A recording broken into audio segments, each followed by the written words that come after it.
Grazie, questa è la Saoge, la voce, ed è interamente dedicata a lui.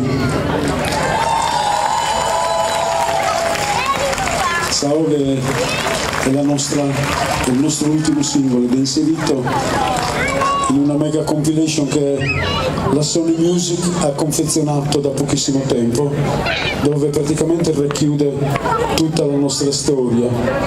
Si intitola appunto Si Storia,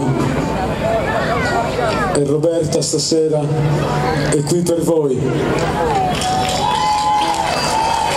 Fatele una visita. Grazie, Saoge.